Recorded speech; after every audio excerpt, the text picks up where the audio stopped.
আমি একদম একা হয়ে গেলাম। কে বলে তুমি একা? এই তো আমি আছি না। দুঃখ দুঃখ থাকতে তোমার কিসের ভয়?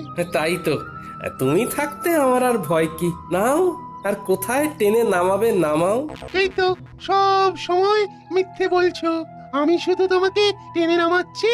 হ্যাঁ, কাজের খবর দিচ্ছি না। ওই তো কাজের খবর আসছে। ওই বটা আর ঘটা তোমাকে কাজ দেবে। কি গোপাল? তুই আমার নাম ধরে ডাকছিস? নাম ধরে ডাকছে বলে কি এমন মহাভারত অশুদ্ধ হচ্ছে শুনি? হ্যাঁ, শোনো, সেই দিন গেছে। হ্যাঁ, আর তুমি এখন একটা সাধারণ লোক।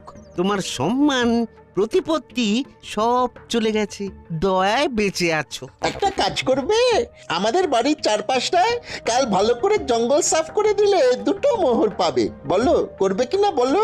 বলে দাও করবে। করব। তাহলে কাল সকালে ভোর ভোর চলে এসো, খাবার নিয়ে আসবে। খোরাকি দিতে পারবো না। কি গোপাল, ঠিক আছে তো? এই কাজটা ভালো করে করলে তোমাকে আবার একটা কাজ দেব, ঠিক আছে? আরে সেলাম করো, সেলাম করো। বলো ঠিক আছে প্রভু, বলো। ঠিক আছে প্রভু। যাও গোপাল, ঘরে যাও। কাজ কিন্তু একদম ঝকঝকে করে করতে হবে। ময়লা থাকলে কোনো মোহর পাবে না। বুঝেছো? বুঝেছি।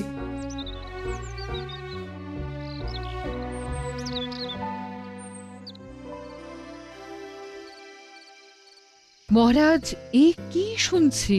কি শুনলে তুমি যে এত উত্তেজিত হয়ে আমার কাছে এলে? দাসীর মুখে শুনলাম গোপাল নাকি আপনার কাছে এসেছিল সাহায্যের জন্য। হ্যাঁ, এসেছিল।